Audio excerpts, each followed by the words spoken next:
Hello and welcome to your astrological vibrations for Monday, June 19th, 2023 by Gaia Blooming.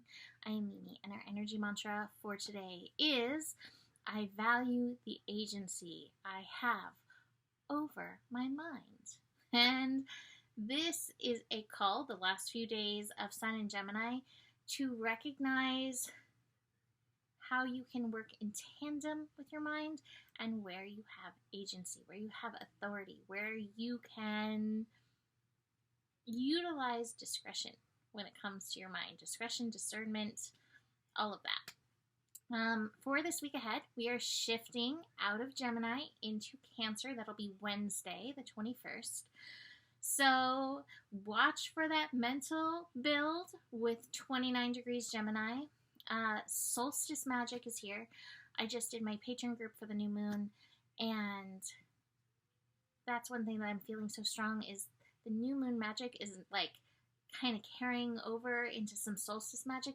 So it's such a beautiful magical time to utilize your mind, utilize your feels, utilize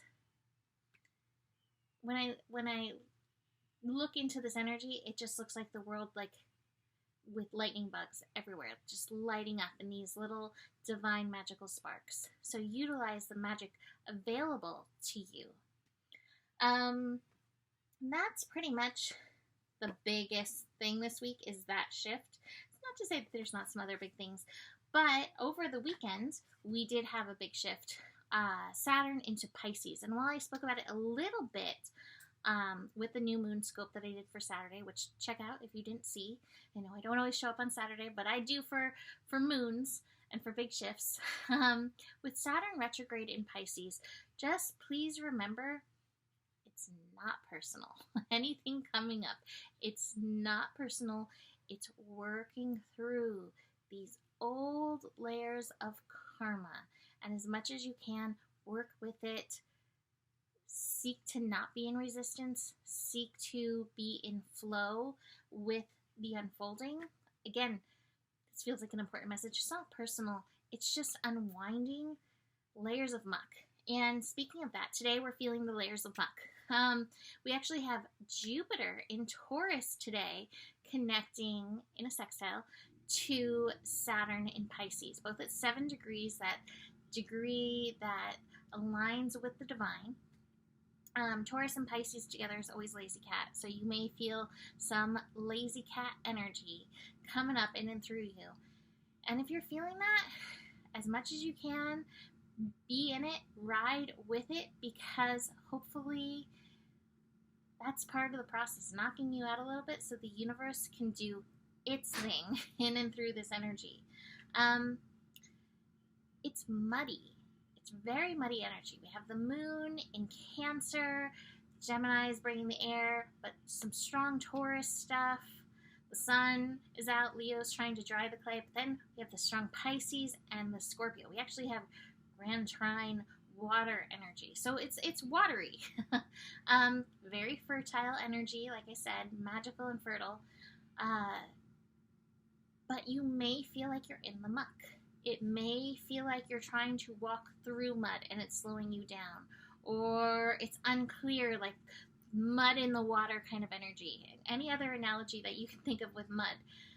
I always speak of mud as being clearing, and it absolutely is, and it is fertilizing. So keep that in mind in and through this energy. That being said, Jupiter will expand whatever it touches. And Jupiter, as it's connecting to Saturn and Pisces, it can increase all things Pisces. It may increase the vision of what you need to confront. It may expand any illusion that you are stuck in. These two cards came out together, Beyond Illusion and the Mind card together in reverse. And so I'm really feeling that in this energy, that there may be some delusion, illusion on your part, in your mind, beliefs, mindsets that you have probably carried through many lifetimes that are no longer serving. So watch for those things that like sink you like like a trunk, like a trunk in the water, right? Watch for those things and see, call on the universe, call on divine. What can I do to shift this energy?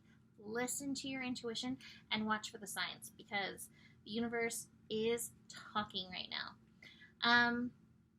Jupiter connecting to Saturn can also increase that feeling of responsibility, and I encourage you to make it responsibility, to listen to what the response of your soul is and act accordingly. And I know that's not easy.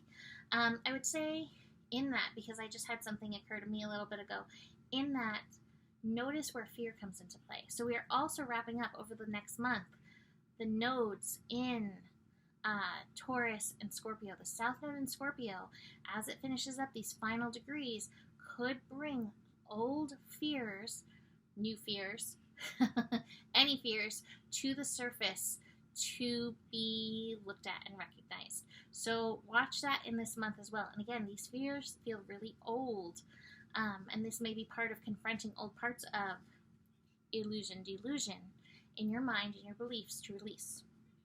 The other aspect that we have going on strong today is the moon in Cancer, bringing on the feels. So we have really active mental energy and really active emotional energy, which is always an interesting combination to have. But the moon in Cancer is connecting to Uranus. So we got some Plutonic colonic. It's not Pluto. Actually, I did want to mention that in the week ahead, not the month ahead. I'll get into the Plutonic colonic in a second. But Uranus energy, Uranus feels like it goes with Plutonic colonic, right? Anyway, Uranus energy likes to like poke and prod a little bit. Now, while this is a beautiful connection, it is a sextile. Again, it's muddy in its nature, and Uranus always seeks to liberate ourselves. So watch for those uncomfortable emotions and watch where you can maybe take a different path than your usual in regards to facing whatever emotions are coming up. This is going to be later in the evening, but just hold space for that. Uranus is always asking us to evolve our process, and so there's potential for this, again, even as we recognize our own pathways through this. So before I show you the rest of my cards, beautiful cards, on Wednesday we will have the Sun and Pluto in conjunct, speaking of Plutonic colonic, on the Sun's way out of Gemini. We will feel that building on Tuesday. It is a call to power, but again, this too may be bringing the stuff up to the surface to face. So just be aware of these layers of energy. So besides these two things, these two cards to me are like, you've got the power. We've got the existence card. This is the Magician. The Magician is like, your mind is magical. You have literal magical gifts with the power of your mind. Are you using it? Are you believing in it? And I love the Tiger card. It's Eye of the Tiger. And to me, this is reminding, like, that focused intent is so powerful. Joe always likes to say, intent is the mother of all movement. So keep your intent in mind. Keep your intentions in this new moon that we just had in mind. Because like I said, we got fireflies sparking up the skies all over, bringing some magical vibes. We also have the Dream card. And I'm hearing a Disney song. A dream is a wish your heart makes when you're fast asleep. I'm not going to go through the whole lyrics, but it's a call to keep your dreams in mind in this intent and watch where you talk yourself out of them based on logic, practicality, any of those things. Sometimes dreams don't look exactly like we want them to as they unfold, but the universe knows the callings of our heart. And a lot of times it's us going back and forth that gets in the way. So just keep that in mind as we move through the next few days. So, leaving that here for today, you can book a reading with me. I will be unveiling my Venus retrograde reading soon, so watch for that. Besides that, you can book any other reading, general reading or whatever. email me, mimiclark@gmail.com. And the better it gets, the better it gets. There's more than enough love in the world for you. You have the power, and honor your values and curiosity. Namaste.